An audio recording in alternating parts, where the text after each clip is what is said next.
After the end of World War II, the world was split into two, East and West. This marked the beginning of the era called the Cold War.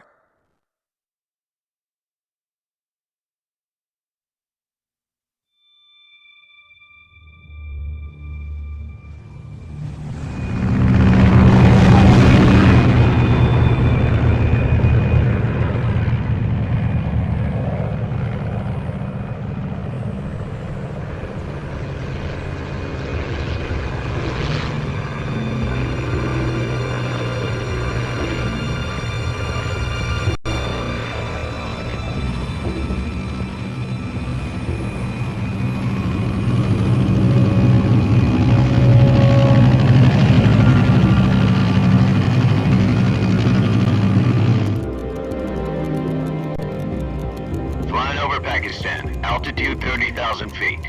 Approaching Soviet airspace. 20 minutes to drop off. Commencing internal depressurization. Equipment check.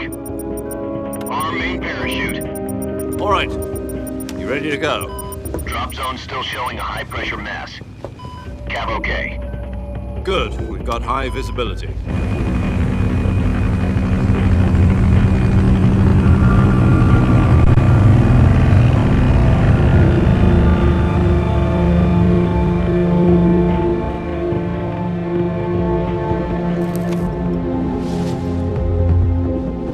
Put out that cigar. Connecting oxygen hose to interior connector. Put on your mask.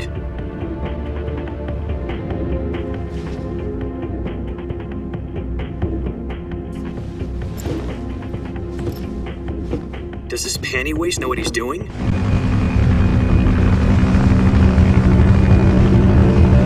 Approaching release point. 10 minutes to drop off. Hey, are you deaf? He said put out the cigar and put on your mask.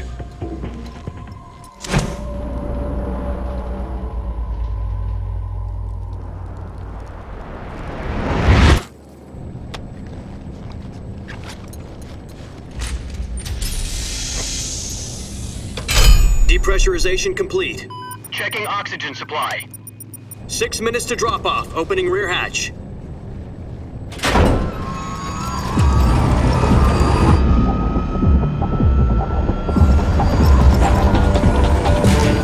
Sunrise.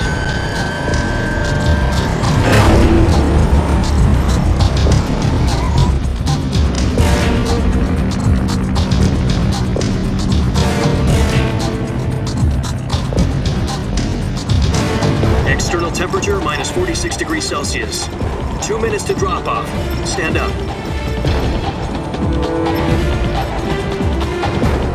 You'll be falling at 130 miles per hour.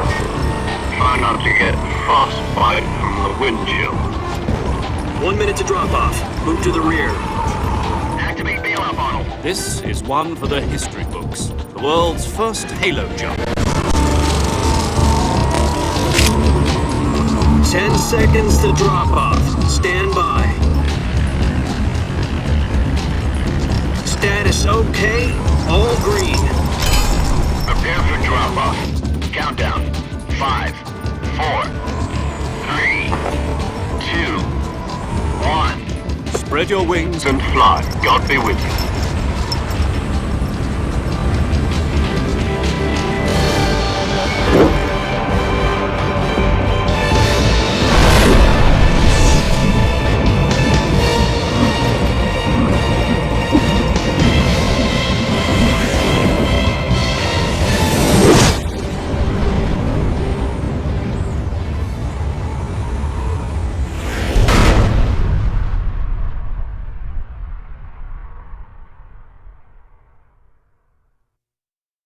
Jack, I've got some important news. The head of the CIA has finally given us the green light for the Virtuous Mission. Virtual mission? No, the Virtuous Mission. The future of our Fox unit depends on it. If it succeeds, we'll be officially organized into a unit. Virtuous mission? Sounds like some kind of initiation ritual. You know, don't get cocky. This isn't a training op. Right. So what exactly is this wonderful mission? Well, about 2 years ago, A certain Soviet scientist requested asylum in the West through one of our moles. His name is Nikolai Stepanovich Sokolov. He's head of the OKB 754 Design Bureau, one of the Soviets' top-secret weapon research facilities, and the East's foremost expert on weapons development. Sokolov? Isn't he that famous rocket scientist? The very same. On April the 12th, 1961, the Soviets achieved the first manned spaceflight in history. The Earth was blue, but there was no God. Well spoken. The rocket that carried Yuri Gagarin to orbit was the A-1, known as the Vostok rocket. Sokolov is said to be the man most responsible for the multi-engine cluster used in that rocket. After Gagarin's flight, Sokolov left rocket development to become the head of the newly established Design Bureau. From a lowly technician to head of a design bureau, that's quite a success story, so why'd he want to defect? It seems he'd become afraid of his own creations. Afraid? Call it a crisis of conscience. And for that, he left his country and his family behind and went over the fence? Not exactly. One of his conditions was that his family was also to be taken safely to the West. We used a mole to get the family out first and succeeded in sneaking Sokolov over the Berlin Wall shortly afterwards. I was the one who conducted the operation. The security on the eastern side was still full of holes back then. Then what? We got Sokolov over in one piece, but the whole ordeal had left him exhausted, and we checked him into a hospital in West Berlin. It took him 2 weeks and more than 600 miles to get from the research facility in the Soviet Union to Berlin. He was in no condition to say anything coherent. And it was only a week later that we had something much bigger on our hands. The Cuban Missile Crisis. October the 16th, 1962, President Kennedy received word that the Soviets were in the process of deploying intermediate-range ballistic missiles in Cuba. The President demanded that the Soviets dismantle and remove the missiles. At the same time, he announced a naval blockade to prevent further missile shipments from reaching Cuba. But the Soviets didn't back down, instead placing their armed forces on secondary alert. Soviet transport ships carrying missiles continued on course towards Cuba. US and Soviet forces went on alert for an all-out nuclear war. Frantic negotiations were conducted through the UN's Emergency Security Council and unofficial channels to end the hair-trigger standoff.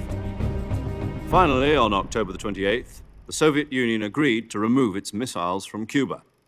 And so the world avoided a nuclear holocaust.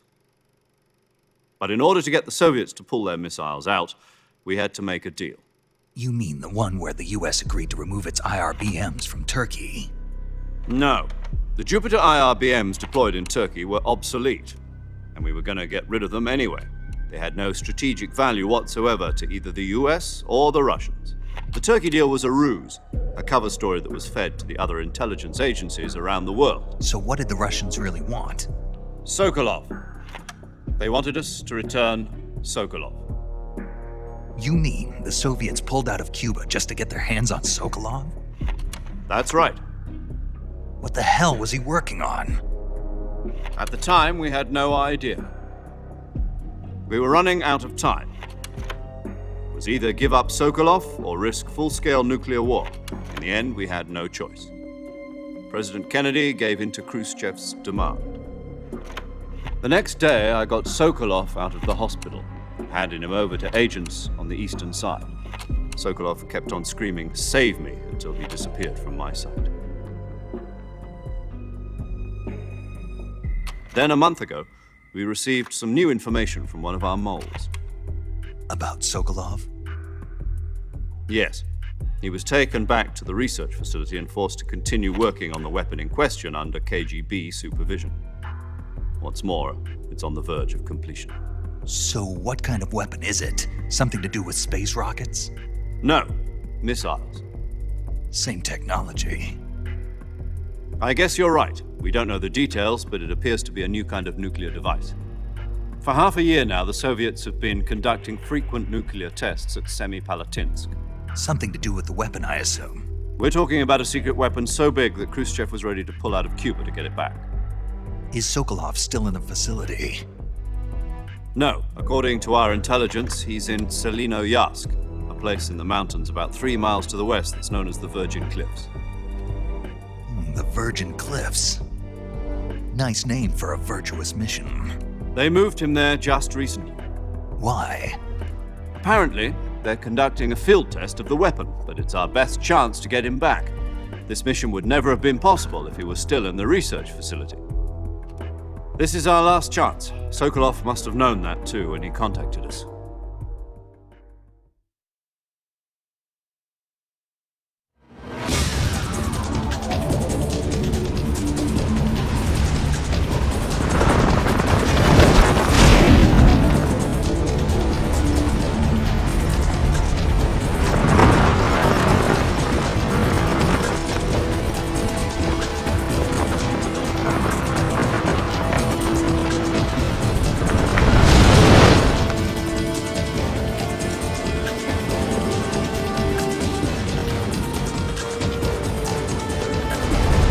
Listen up, Jack. Your mission is to infiltrate Selino Yask in the Soviet mountains, ensure the safety of Sokolov, and bring him back to the West.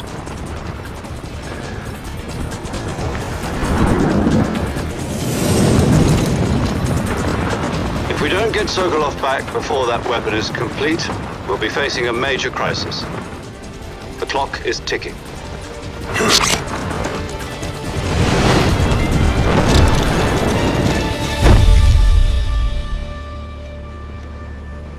Once we've confirmed the rescue of Sokolov, stand by at the recovery point.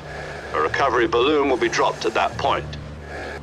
Helium will be pumped into the balloon to inflate it. The process takes about 20 minutes.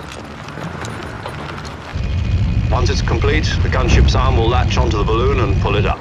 The Fulton surface-to-air recovery system. I'm familiar with the theory. Take it easy. It's been combat proven. Do you think Sokolov is up to it? The shock will be less than during a parachute jump, and the arm can handle up to 500 pounds. So you're planning on going over the border in a single combat talent? She's equipped with 2 6-barrel 20mm Vulcan cannons, as well as 2 40mm machine guns. Sounds like she could hold her own against a battalion of tanks. Even with the fuel in the reserve tank, we're facing a 4-hour time limit. If all goes well, it shouldn't take more than a few hours. Home in time for dinner. But if anything goes wrong, You'll be eating dinner, breakfast, and all the rest of your meals in the jungle.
Do you copy? You're already in enemy territory, and somebody might be listening in. From here on out, we'll be using code names to refer to each other. Your code name for this mission will be Naked Snake. I'll be referring to you as Snake from now on. You're not to mention your real name. Snake? What, you don't like snakes? What do you mean? You've eaten one before, haven't you? In survival training. I'm glad to hear that. I don't know if I'd ever order one in a restaurant, but... Be careful, you might not have a choice. What about you, Major? What should I call you? Let's see. I'll be Tom. Call me Major Tom. This will be a sneaking mission.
I see you've retrieved your backpack, Snake.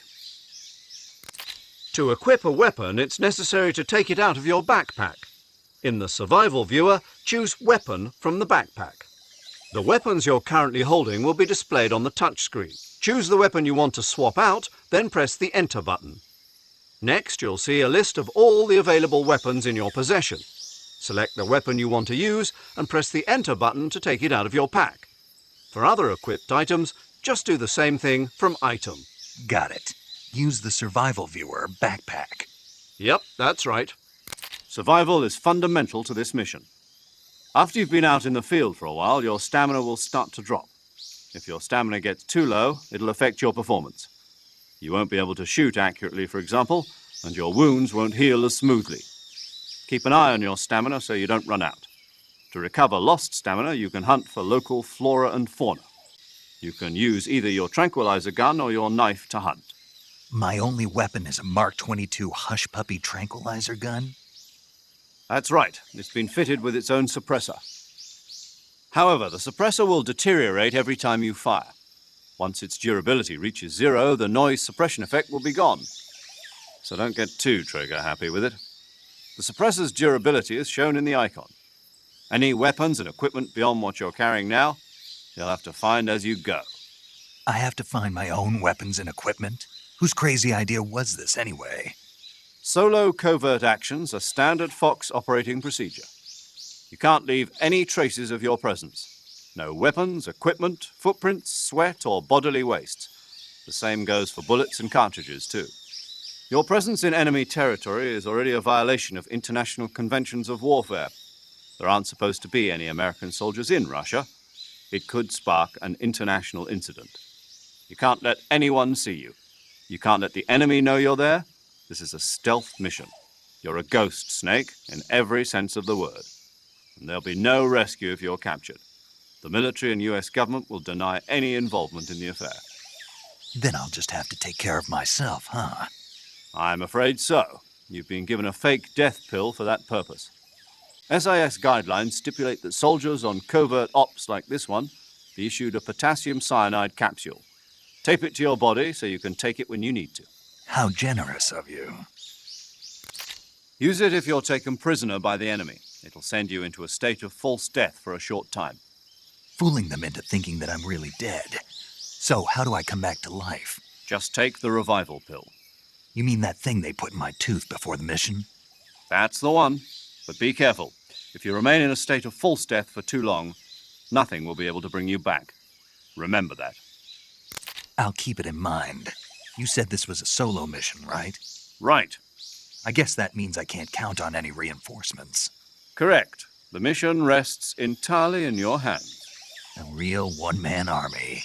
Relax. There's a support team ready to back you up over the radio. Who? I'll introduce them to you. This time, survival is of utmost importance. The first member of the support team will be in charge of monitoring your physical condition, acting as a medic, so to speak, as well as recording your mission data. She's a member of Fox as well, and she's here on the gunship with me. She? Hello, Snake. I'm paramedic. Nice to meet you. Paramedic. As in a medic who comes in by parachute. Aren't you going to tell me your real name? Are you going to tell me yours, Mr. Snake? My name, huh? It's John Doe. And they call you Jack for short. You're a regular Captain Nemo. A name means nothing on the battlefield. After a week, no one has a name.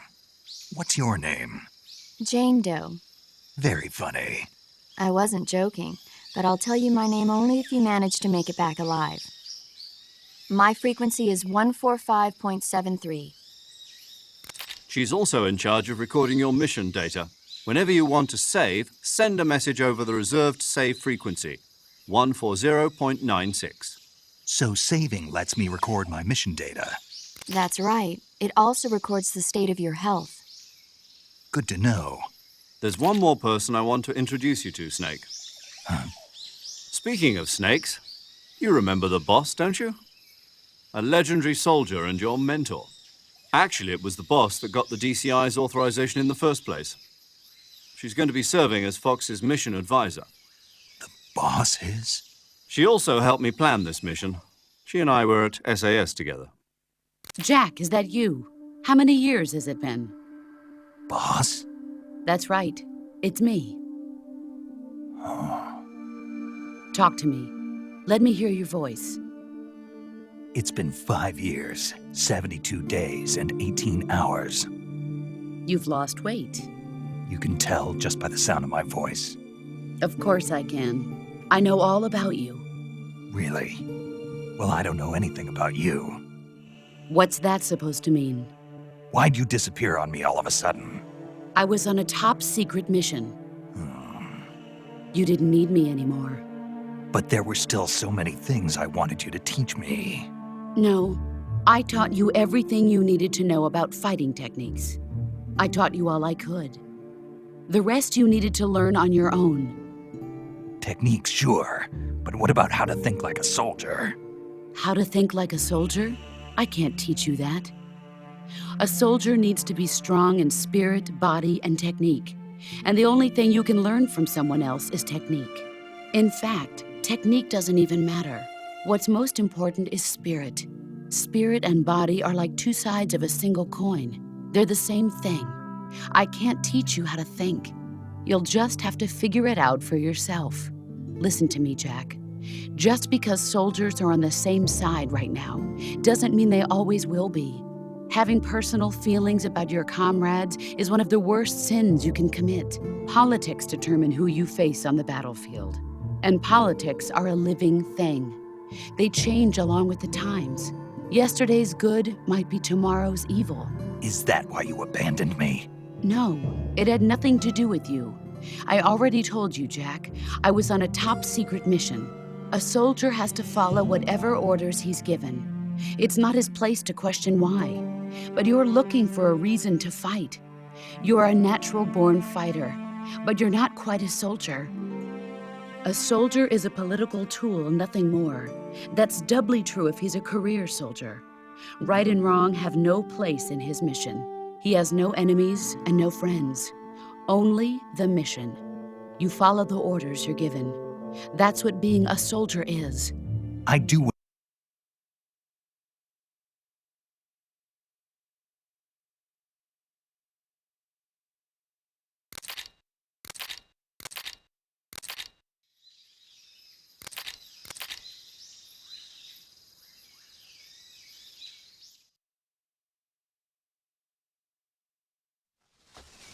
Snake, try to remember some of the basics of CQC.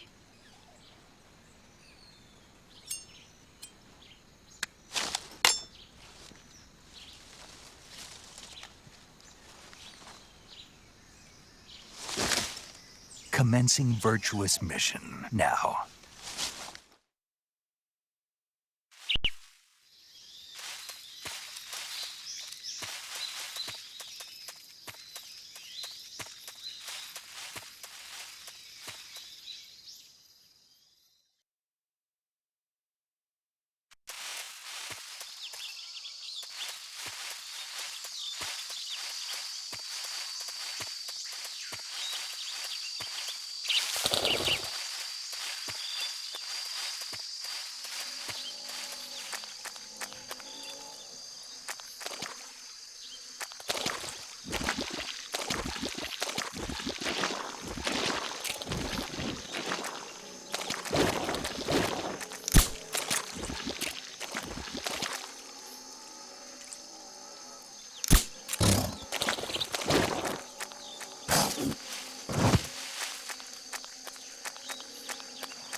Snake, are you okay? Snake! Snake!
Major, I've spotted 2 enemy soldiers.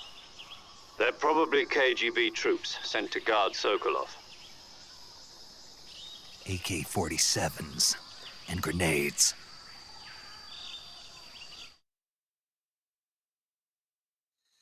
Snake, your presence in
What's wrong?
Major, I've reached the abandoned factory where Sokolov is supposedly being held.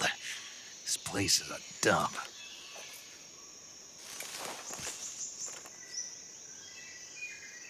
I can't see Sokolov from here. The security is pretty tight.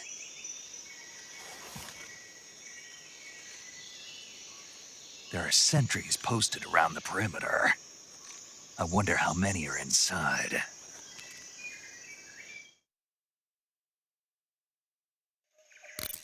Your objective, Sokolov, is inside the factory. They should be holding him in a room in the northeast section. Northeast section.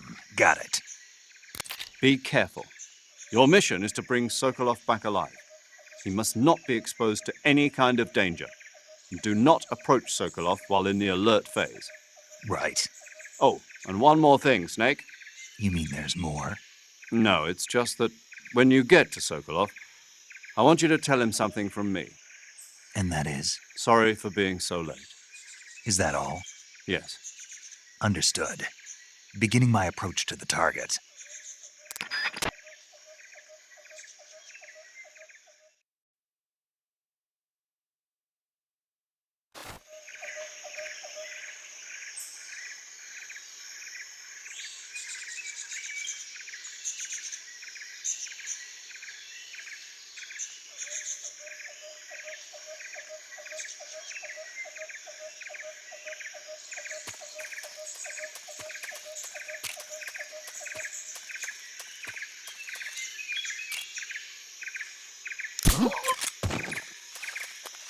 Huh? What was that?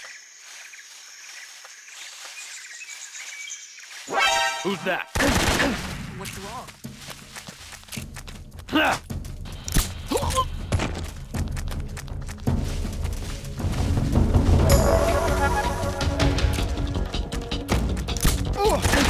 Great. Can't use the range.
You must be Sokolov. Are you one of Volgin's men? You'll never get it from me. No. I'm a CIA agent. I've come to escort you back to the other side of the Iron Curtain. You're CIA? Yeah. I was sent by Major Zero, the man who got you out 2 years ago. Zero? I have a message from him. What is it? He said to tell you sorry for being so late. Did he now? What does it mean? It means he's a man of his word. But we've got no time for this. You have to get me out of here before they arrive. Who's they? Colonel Volgin of GRU. You in the West know him as Thunderbolt. Thunderbolt? Never heard of him. He's a member of the Army's extremist faction, a man who seeks to seize control of the motherland. Ever since the Cuban Missile Crisis 2 years ago, Khrushchev has been pursuing a policy of peaceful coexistence with the West. Despite resistance and criticism from hawks in the army and the provincial authorities, Khrushchev has managed to suppress the opposition so far. But the failure of his agricultural policies has put him in a precarious position. And on top of that, the tragedy last November. President Kennedy's assassination. Precisely. In a sense, Khrushchev has lost his biggest partner, and his power base is rapidly crumbling away. A certain group is plotting to use this opportunity to seize power by rallying the anti-government forces, overthrowing Khrushchev, and installing Brezhnev and Kosygin in his place. The mastermind behind this plot is Colonel Volgin of the GRU. He has control over another secret weapons research facility much like this one, OKB-812, known as the Granin Design Bureau, and is using it to further his plans. But that is not enough to satisfy him. Now he's plotting to seize the secret weapon I have been developing here and use it as leverage in his bid for power.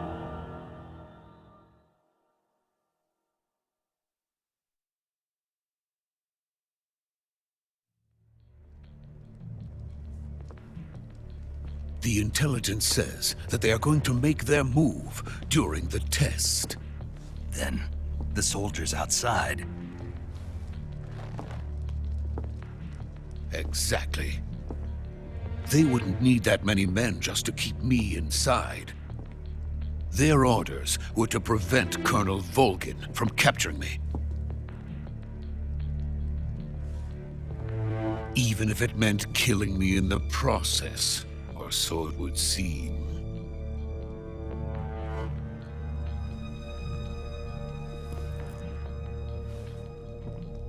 Volgin will come. I'm sure of it. You must get me out of here before then. Leave it to me. By the way, your Russian is superb. Where did you learn to speak it?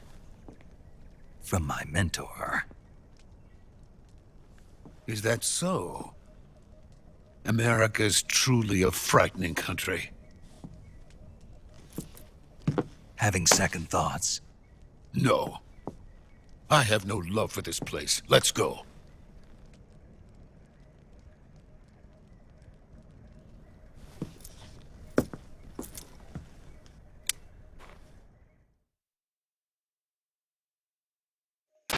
Major, this is Snake. Sokolov is safe with me. He's doing fine. No injuries. Good work, Snake. Now hurry up and get Sokolov to the recovery point. We'll rendezvous with you there. Roger. What about the sentries? I managed to get past them. I see. What about the boss? We lost contact with the boss some time ago. What happened? It's probably just a weak signal. Just hurry and get Sokolov out of there.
Freeze!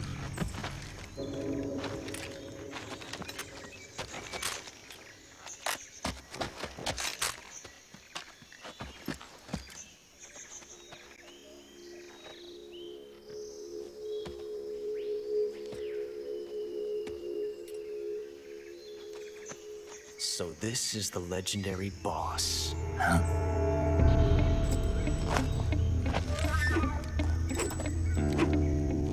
Huh? We meet at last.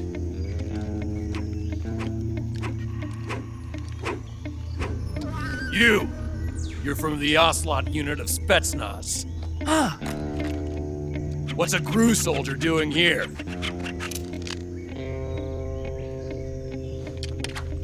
Soldier?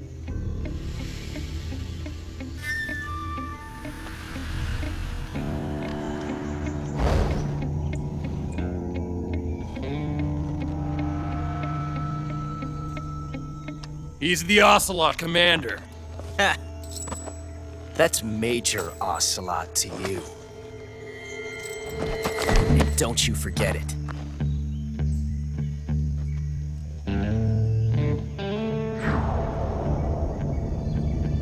Sokolov is ours. Now get out of here.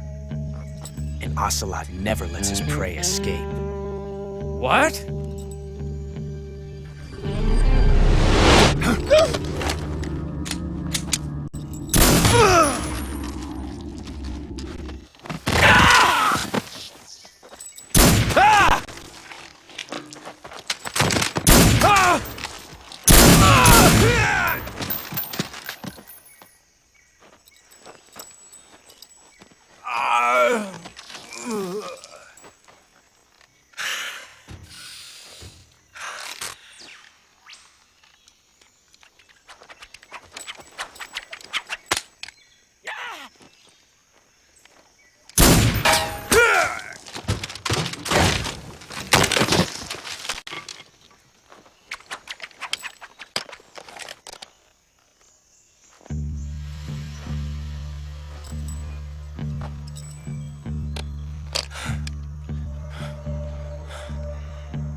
I can't say it feels good to kill a comrade, even if it is for the GRU. Sokolov, take cover.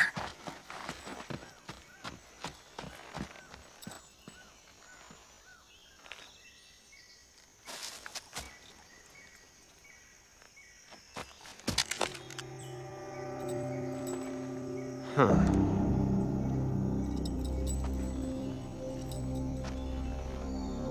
You're not the boss, are you?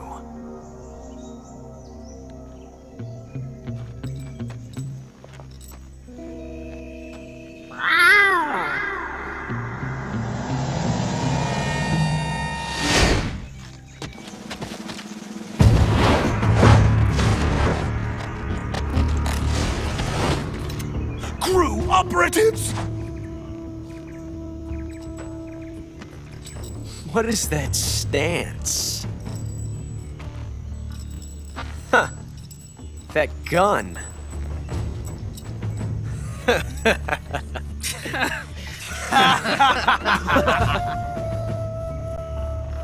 If you're not the boss,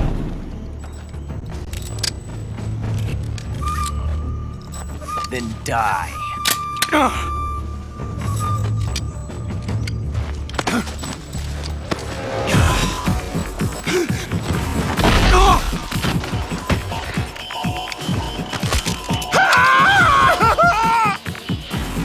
Major!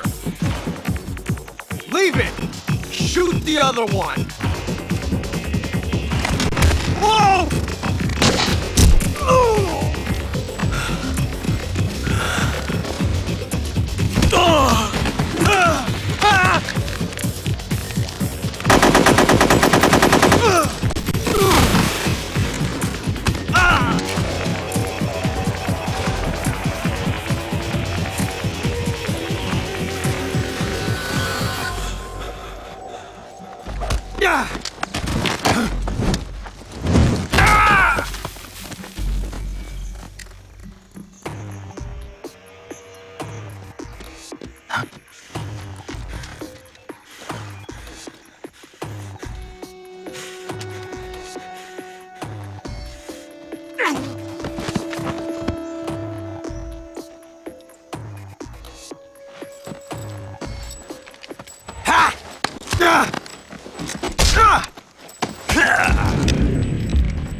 You ejected the first bullet by hand, didn't you? I see what you were trying to do. But testing a technique you've only heard about in the middle of battle wasn't very smart. You were asking to have your gun jam on you. Besides, I don't think you're cut out for an automatic in the first place. You tend to twist your elbow to absorb the recoil. That's more of a revolver technique. You filthy American dog!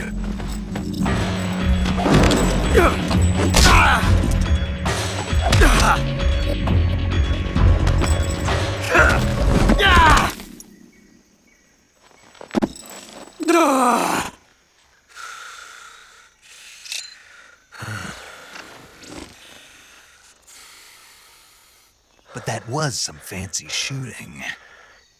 You're pretty good.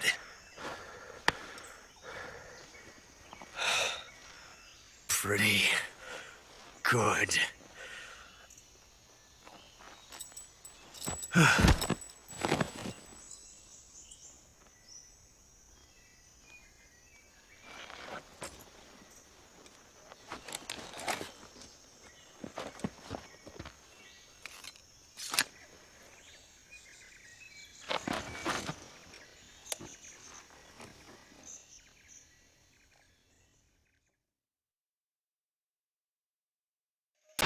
Major, do you read me?